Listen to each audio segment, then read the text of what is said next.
chills run down your spine. You break into a cold sweat. Your heart begins to pound. You are afraid tonight on Scariest Places on Earth, Greyfriars Cemetery. A haunted abyss of tortured spirit. The Eaton family's night of terror draws near. I would say, don't do this. Don't do this. A desert mansion reveals its secrets. This is a very strange place. She told me that it pushed her down the stairs. A nightmare in an Irish castle. How that man can live in that castle with a little child. I was scared when I heard about some of the stories.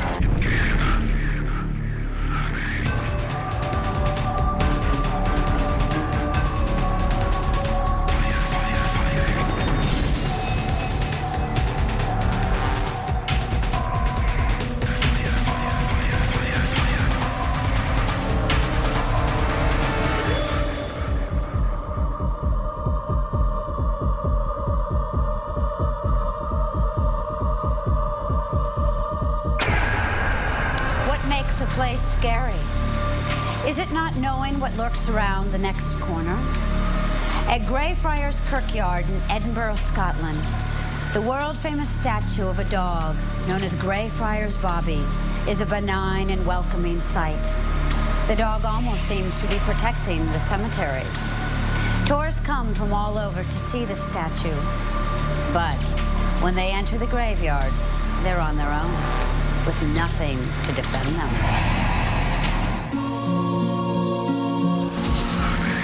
Edinburgh, Scotland.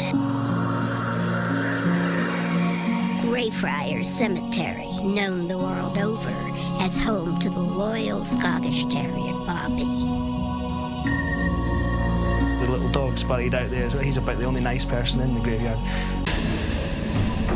Greyfriars Cemetery, a haunted abyss of tortured spirit. Very frightening in there. I wouldn't go in there on my own. It was something not right, something in that churchyard. I would not go in there at night on my own, not a chance. The whole thing kind of freaks me out. Many visitors have been attacked by evil spirits. While I've been doing the tours, I've had people coming out with bruises and scratches. And it was just, the most terrifying thing. And when I think about it now, it still gives me chills. For almost 400 years, Greyfriars has been a cauldron of diabolical activity. Greyfriars Graveyard started as a valley and is now a hill. It's basically a mountain of bodies. That's what you're looking at when you see it. There are so many bodies packed into the earth inside the graveyard that when it rains, the water pressure forces them back up again and you find bones coming back through the surface. In 1649, the Black Plague held Edinburgh in a terrifying grip. One Victorian estimate is that 2% of the population were buried alive. They were so scared of disease, any excuse you were in the ground. You could faint and wake up in a coffin. And you'd find some coffins in Greyfriars would have little bells inside, so that the person woke up and he had a little bell that he could ring so that people would hear him on the surface, which of course was stupid because he was a few feet under. Nobody was going to hear him. The plague was just the beginning of Greyfriars' grisly history. There's a locked section at the back of the graveyard called the Covenanters' Prison. Covenanters, Scottish Protestants who defied King Charles I. He was trying to impose English-style worship on Scotland. The Scots weren't having it. The ones who absolutely refused to recant their position were executed just outside Greyfriars Wall and then buried back inside again. In 1998, the tormented spirits of Greyfriars were unleashed by an uninvited guest. Apparently what happened was that late at night, raining, a homeless guy came into the graveyard looking for somewhere to shelter. He crawled into one of these to get out of the rain, found a grill in the floor. You know, he's a brave guy. He lifts up the grill and goes down. There's a flight of stairs. He goes down the stairs, and he fell through a partition, a sort of wooden covering on the floor of the tomb, and into another smaller room underneath. And the room is filled with bodies. We're talking arms, legs, heads, the works. Of course, this somewhat scares him. He shoots back out of the tomb, crawls back through, and away he goes. The vagrant had cracked open the tomb of George Mackenzie, releasing a spirit that had been trapped for 3 centuries. Now, this horrible resonating tomb is the tomb of George Mackenzie, or Bloody Mackenzie. Bloody George Mackenzie. The man who turned a churchyard into a death camp. One of the fascinating things about Greyfriars is that the man responsible for 18,000 Covenanter deaths, George Mackenzie, is buried right next to the men that he killed. He's got a very big, grand tomb, about maybe, 30 yards from where he committed all those atrocities against the Covenanters.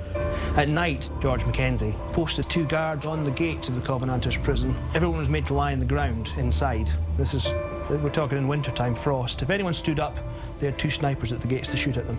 So that would suggest to me there's a bit of bad karma. Since the disturbance of the crypt, 63 visitors have been mysteriously attacked near Mackenzie's tomb. People go in, they fall down unconscious, they come out scratched, they come out cut. There's no doubt about it. 2 young women came to Greyfriars as doubters, but left as believers. I've always been sceptical towards ghosts, supernatural. I just thought a bit of a laugh, go on a tour, hear the stories and go and laugh about it in the pub afterwards. We went around Edinburgh, we heard little bits of stories about old ghost stories and things, and then we ended up at Greyfriars Churchyard. We were in the graveyard, and at first it was all, quite fun. Everyone's kind of giggling and making jokes about it and everything. And we went in, and the guy was telling stories, and I started to feel a bit nervous at this point, having been a complete skeptic, thinking nothing's going to happen, it's going to be fine, of course. There was something not right. It's difficult to put your finger on it. Everyone was nervous. I can't really describe the feeling. It was just a feeling of unease. And just as we got towards the doorway of the tomb, everybody got this, it was almost like a feeling of electricity going through people. It was really made you jump. It was a horrible, horrible experience. It started to get cold, basically, really cold. And I was kind of clinging to my mum at this point. And then all at once I felt this, it was like someone had brushed me down my arm. And I felt really sick. And I just was like, Mum, I'm getting out of here, I have to go. Ran out the gates, and I was kind of out here like this. And this woman just went smack. She hit the ground and passed out.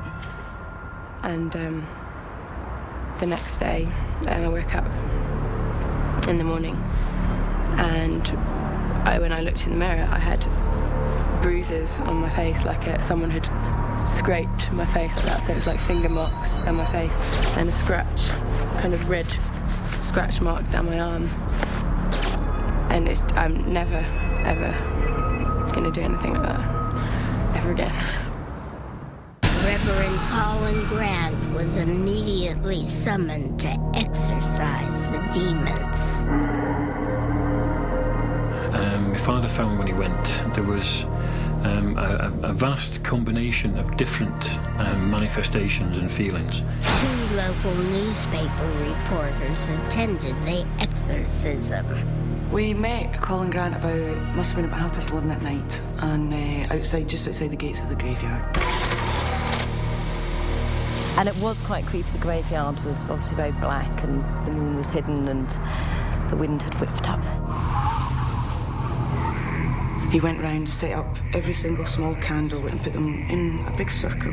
He then put 2 crosses inside that circle as a strong protection against any malevolence that was close by. And he turned around and said to me, "You look scared." And I suppose I was a wee bit. I was a bit nervous and a bit kind of you know, wasn't quite sure what to expect or what was going to happen. And one of the odd things that occurred on the night was that when they tried to light the candles, they couldn't light them because there was the wind. Eventually they got them lit, and as soon as he started to do his process, his exorcism, the candles stood erect. The flames were perfectly upright, although the wind hadn't stopped. He went through his ceremony and he did what he knew he had to do. It took 20 minutes, and then he just literally laid down his Bible, blew out the candles and came over to us and said that the area had been made safe. But a photograph taken after the ceremony suggested otherwise. Inside the window of the church, there's a shadow, and it's basically a sort of head and shoulders. We went back the next day to check in the window. There's nothing in the window that could have caused the shadow, and it's very strange. So it started off as a joke going, look, we've got a ghost, having a laugh. And the next day it was front page saying, what is this shape? Why is it there? Does anybody know what it is? Perhaps the ghostly spectre was delivering a warning. Scarily enough, he said, I think this exorcism has taken a lot out of me. I think it will probably kill me. A couple of weeks later, his wife rang and told us that he'd died. A lot of people associated that act that he did, the exorcism he did, with his passing. Undaunted by its demonic presence, the curious continued to visit Greyfriars. I'm still really, really cold and just shaking. As the attacks persist, Colin Grant Jr. is compelled to complete his father's exorcism.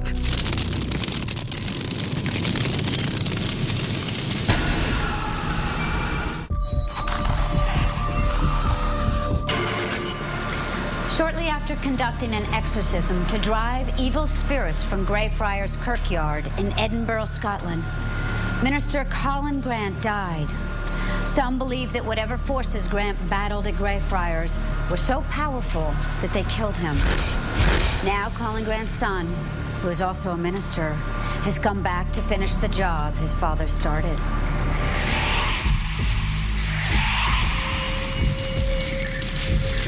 In the 17th century, Greyfriars Churchyard became a death camp for Scottish Protestants known as the Covenanters. They were hunted like outlaws, and women, children were executed. Women especially, they were given a choice. Recant or be burned. Overlooking the Covenanters' mass grave stands the tomb of their tormentor, bloody George Mackenzie. There's always been a legend that George Mackenzie cannot rest in peace in his tomb, in his coffin, because of what he did to the Covenanters. By 1999, Greyfriars Churchyard had become a vortex of malevolent spirit activity. I've had people coming out with bruises and scratches, marks on them. I've had loads of people fainting. The most recent blackout that occurred on the tours was 2 weeks ago. We had an American guy and he blacked out. We were just inside the Covenanters prison. He grabbed onto one of his friends and fell over, and I was just lying there on the ground. I actually went to Jan, my boss, and said that I was going to quit because I was too scared to go in there anymore. Hoping to quell the spirits, Reverend Colin Grant performed an exorcism. 2 weeks later, he was dead. Whatever it is that's in here, we call it a poltergeist. It might try and push you around a bit. Despite the dangers, visitors are still drawn to Greyfriars. There's a few different manifestations of it. But before we go in there, I'd just like to ask a couple of questions first. Is anyone on the tour pregnant or thinks they might be pregnant? Because if you are, I would not come in here. Okay? Other things, if anyone suffers from panic attacks or severe anxiety attacks or anything like that, do not come in here. Right, is everyone okay then?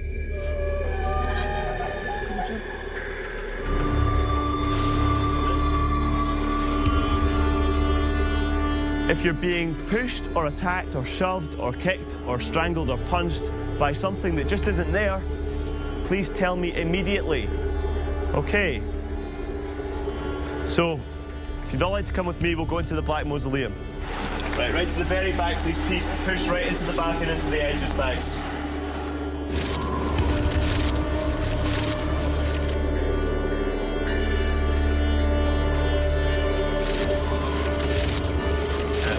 John Hayes, who hid in there from the police. He was a failed highwayman. He got caught and broke out of prison, and he hid in the bottom of Mackenzie's tomb for about 6 months. When he came out, he was totally insane. He said that the coffins never stayed in the same place for a night because the man was so evil, his body can't rest in peace. My friends just run out. Your friends just run out. Is she okay? Sorry. If you guys could just wait a second, I'll just go and see if this lady's okay. Really cold. What's wrong? What are you feeling? I don't know, I just suddenly got really, really cold. And I was holding on to Susan and I couldn't feel her anymore, and I was just really, really cold. And I started to feel sick, and I had to get out basically, and I was just so cold. Like, I'm still like really, really cold and just shaking.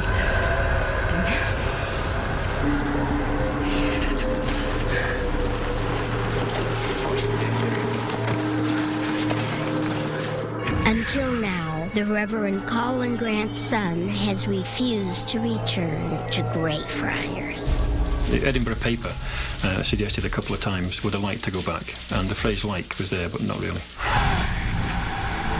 The recent attacks have compelled Colin to complete his father's work in spite of his family's concerns. When I said I was going to go up there, they asked me not to because we were just being cautious. I don't like the word evil, but there is a strong spiritual presence in the graveyard. There feels to be an energy, is all I can describe it from the gate. I would deduce from this stage that would be the way my father left it. When you go towards the gates of the Covenanters area, the feeling within that is definitely darker, definitely more powerful. There's been continuous acts of torture, violence. There's an energy from the place that I could feel from about, I would say, 6 feet in. In spite of a foreboding evil presence, Colin proceeds with the exorcism. And God shall wipe away all their tears from their eyes, and there shall be no more death, neither sorrow nor crying, neither shall there be any more pain, for these former things are passed away. Purpose of that process, as I call it, would be to diminish and seal any residual energies which people of a psychic nature could use. That's the sealing part. I would now ask you, Lord, to cleanse this place, to calm this place, to seal this place. Amen. Was the exorcism a success? A week later, the tours resumed. I'm still wary of going in there. There's a lot of very strange things, and I think some of it has to be supernatural. Fear is the most powerful emotion. It's basically what keeps the animal kingdom going, is fear of not existing anymore. Some people say it's an energy force or something.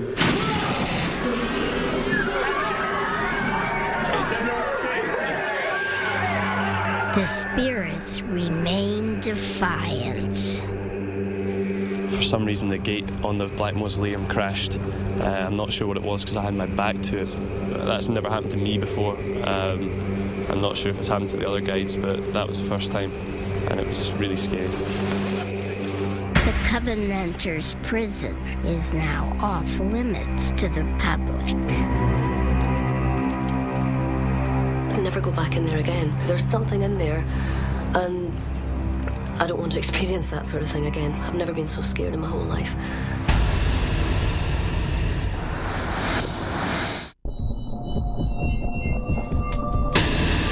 Members of the Eaton family from Gloucester, Massachusetts are a long way from home and security. They have traveled deep into a Louisiana bayou and will soon be at the doorstep of Magnolia Lane, the centuries-old plantation laced with a history of voodoo ritual, tragic deaths, and evil. Will they be able to confront whatever dark forces are there and make it through the night? This is the beginning of your journey. We begin at the water, where all life begins. However, the water here has far more to do with death than with life. It isn't a game. And it isn't a joke, and it isn't a show. What you will experience tonight is real. And believe me, real is much more frightening than storybook.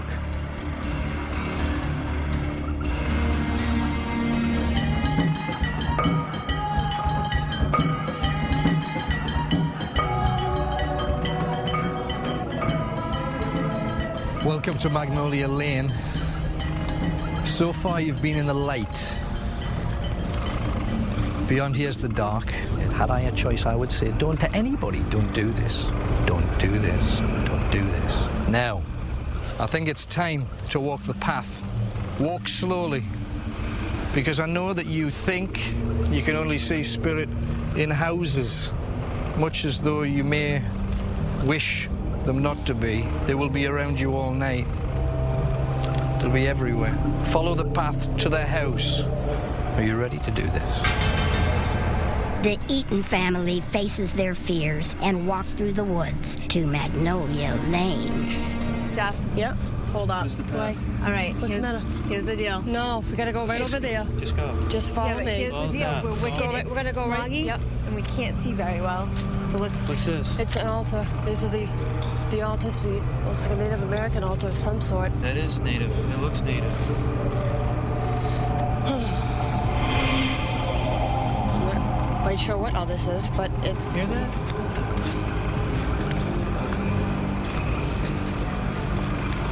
Awfully smoggy. All right. Careful, Dad. Watch your step right there. You can hear it. You hearing things out there? Yeah. Huh? Sticks breaking. Sticks breaking and stuff? See something out there? Yeah. Yeah, I do too. Yep, you're right. A graveyard. You still can see through that? Can anybody see through this part of this? No. I am getting really hot. How you doing, Kim? All right. Doing. Okay, we're doing. That's great. How you guys doing? I don't know. I can't see where I'm going. There it now. is. I'm cool right where I am, and I'm not going anywhere near that little house right there. Cindy, what is that right there, the clothes? Yeah, I don't think we are either. Steph, I'm with you. Let's go back the other way. I'm hearing things. Yeah, I am too. Guys, come on. Can we please go? I'm hearing things. I'll go ahead. The Eaton family of Gloucester, Massachusetts takes the final step on their journey to Magnolia Lane Plantation. Oh my God, what are they doing to my family? Will the family survive? I heard things, I saw things, I want to go home. Miles from nowhere in the high desert of New Mexico, you'll find Dorsey Mansion. One half rough-hewn log cabin, the other half an elaborately carved stone castle. This confusion of styles reflects the disturbed man who originally built the house and whose spirit is said to haunt its unhallowed halls to this day.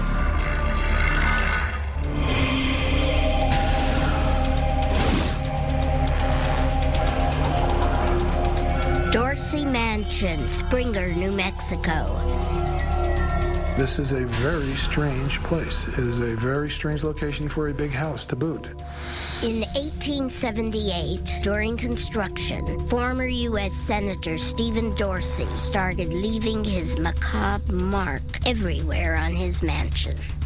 He had gargoyles placed on the castle to resemble his archenemies. It has his face on it. It has his wife's face on it.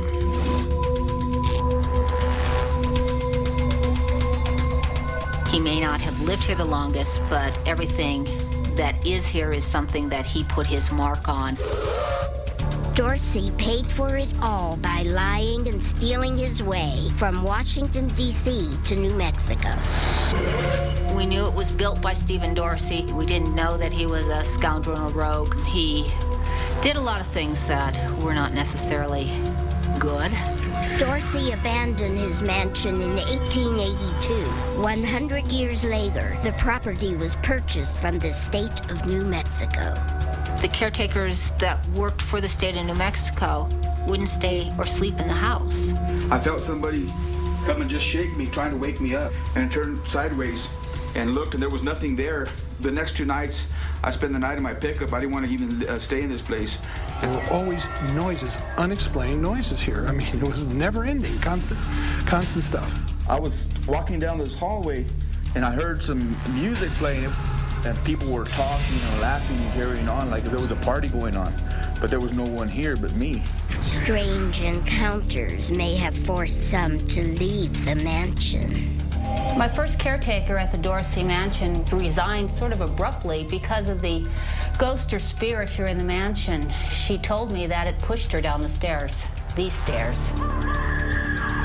Then the rumors started to circulate about the Dorsey Mansion, that it was slowly eating up all these caretakers. It was not a very nice place to be, and something was going on. Could this have been the ghost of Stephen Dorsey or the activity of other troubled spirits? Stephen Dorsey and his family left. Shortly thereafter, this did become a TB sanitarium. There's a good possibility that several people could have died while they were here. It is rumored that the spirits in the mansion drove one of Dorsey's workers to murder a Native American. There was a fight, and one of the laborers did die. One of the caretakers found a skull in the basement. The skull didn't have any hair on it or anymore or nothing, but it did have a bullet hole, a small hole right here in the forehead, and it was bigger back here where the bullet came out. Quite possibly, it's the spirits of the Native American people. Despite all efforts, the spirits were still plaguing the mansion. We've tried various ways to send the ghosts away or what, but nothing's really worked. As a last resort, a Navajo Nation shaman has been called for guidance.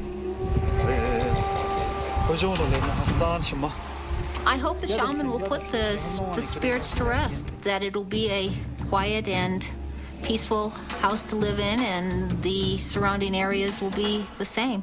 2 photographers are brought in to document the shaman ritual.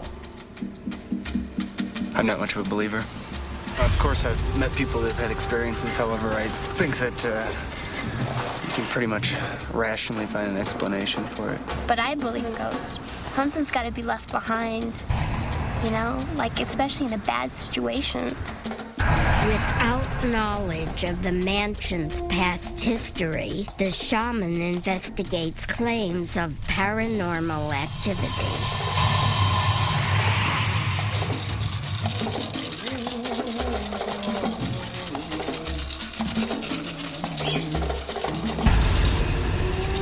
Something that happened here, it seems like. There's all these little feeling of irregularities, and something has happened on this side as well.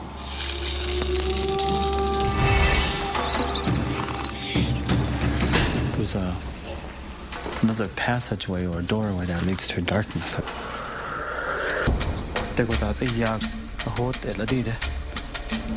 black. Something very, very strong. I'm getting shaky. And usually I don't get shaky. I don't know what's behind the door. I really don't know. Do you think that we're in danger? Danger is where we upset the balance. Human being upsets that balance.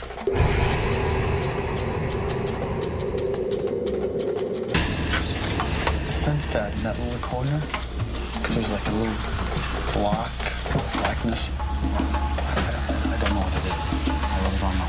I want to get out of here. There's something down there. Perhaps in the lower, the ground itself, maybe the wall, maybe. Well, I got out of there, that's for sure. I think he's like hit on everything. If he never heard the stories of Dorsey Mansion, and so he walks in and he knows the exact points, then I think that that's something. I don't know what happened. There's tension. Maybe the dividing of the land, maybe. People have died innocently.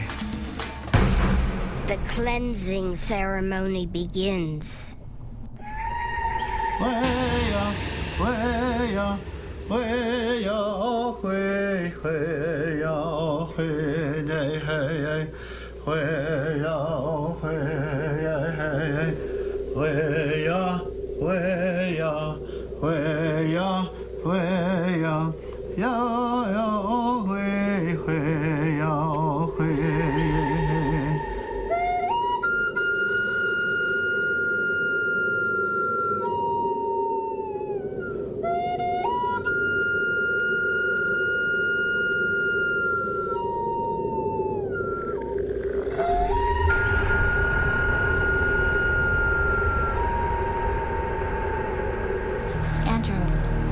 think has happened here today? Do you think you've cleansed my house, my property of the spirits?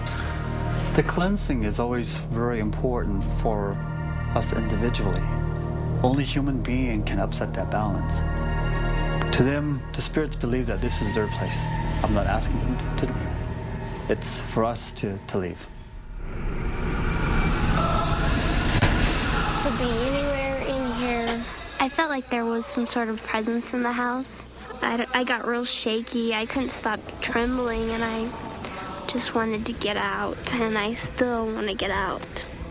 They're still guarding their land, and we're trespassing on their land. I think I'm okay with that. I've lived here already for 12 years. I love the place. I guess if I can't have all the other stuff, we'll have to be okay. It's not going nowhere.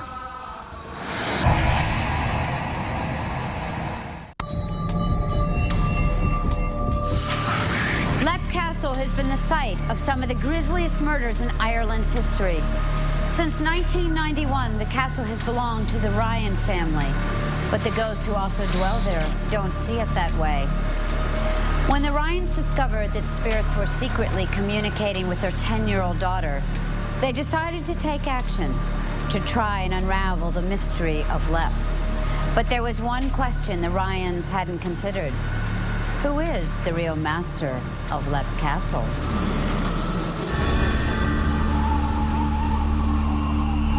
County Tipperary, Ireland.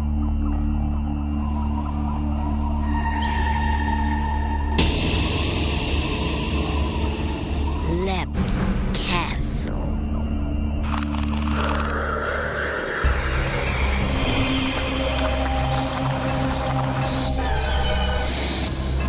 Since the 14th century, Leap Castle has been a fortress of torment and terror. The stories that circulate around that castle are remarkable. There's something in that plate. It's evil. I would never go near that castle again. It's too spooky a place, no way. When you think of all the terrible murders that have been carried out there over the years, it's not surprising it's haunted. A literal history of blood. Originally built to defend the locals, Leap Castle became a weapon used against them. It wasn't a nice place. We all know about Cromwell arriving here in Ireland to subdue the rebellion. Cromwellian forces arrived at Leap Castle in 1649. They massacred men, women and children. Young fellas brought in there and flogged, and a lot of them were hanged.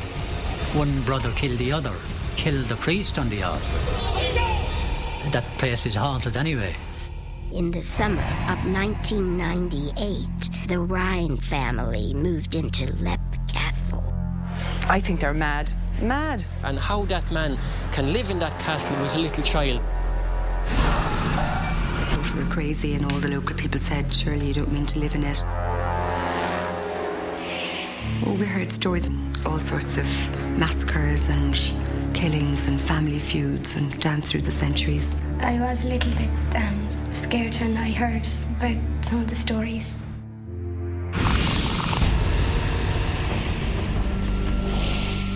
We're now in what is known as the Bloody Chapel. There have been many, many killings. 29 MacMahons were actually killed up here in this room.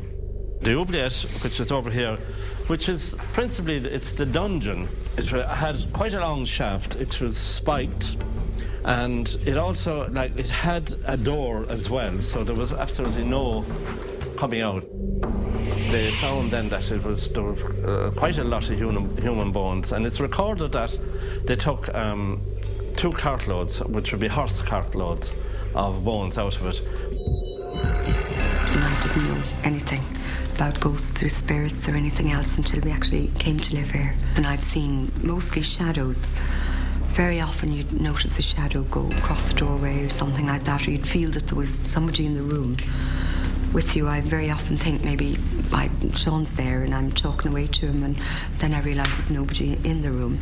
The Ryan's daughter was the first to make contact. I was sitting on the floor and I was doing a jigsaw, and Mommy and Daddy were talking, and I saw one of them going up the stairs, and I said to Mommy that there was a girl going up the stairs, and she didn't believe me for a long time, and then when she saw it herself, she believed me. They're like a normal person, except they're white and you can't see through them. One of them is taller, one of them is smaller, and they play with each other and they run after each other. They look like they're shouting and screaming at each other, but you can't actually hear them. There's two little girls, we know quite a good bit about them. They're from the early 1600s. So it's Charlotte and Emily. 4 centuries ago, the little girl named Emily met a tragic end. Somebody who came here that they had vision of one of the girls falling from the top of the castle. They've heard the scream, that was of Emily. Yeah, Emily falling. People who have come in have seen Emily fall and heard her screaming. I think that they should live here because it's their house as well, and just because we live here doesn't mean they can't. But not all the spirits of Leap are as innocent as Charlotte and Emily. We had heard stories from local people that there was this sort of this creature that could be seen on the stairs. It was called the Elemental. The story about it is that this half human, half sheep announces itself with this horrific smell. We've discovered that it's the elemental ghost, the size of a sheep, and the face is human. But the worst thing of all is the stench of it. It's seemingly the smell of rotting corpses. To search for the elemental, the Ryans call upon a pair of Druids, mystic seers from an ancient cult. There's a power point that rises up. It's like a column of energy.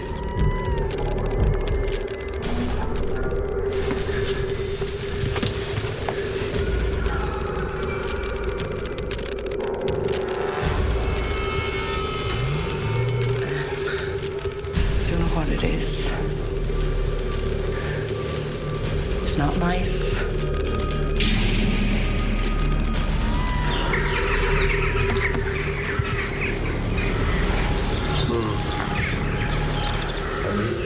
Yeah, smell decay. The Druids burp to prevent the spirits from possessing them. There's something here. This is a very powerful place. The Druids believe that only a shaman can heal the tormented spirits of the castle.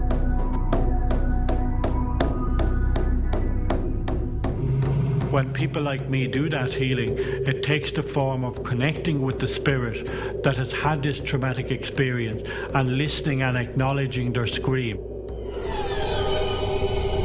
If something very traumatic, very emotional happens in a place where there is strong earth energy, then the imprint of the emotions of that happening are held in the place for a long period of time afterwards.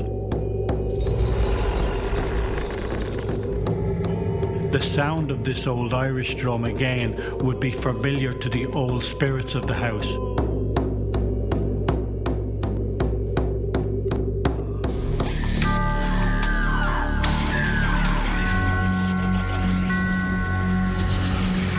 The shaman made the spirits' wishes known to the family. There were many, many spirits, but they were very unsettled. You could hear screaming in the background, and they didn't seem at all happy. They asked for 3 favours. One was not to put any wooden shutters in the windows up in the chapel. The other one was not ever to lock this door here. And the third one was not to panel up this area over here because they like to move in and out there. I never locked that door now. We've complied with the rest of their requests. The Rhine family has yet to learn if the spirits of Lepp Castle will rest in peace. We made a deal and we're going to keep it now. Yeah, I do think the spirits will be here for a long time after when we're all gone and dead, and the next people who live in the castle will probably come back to haunt them too.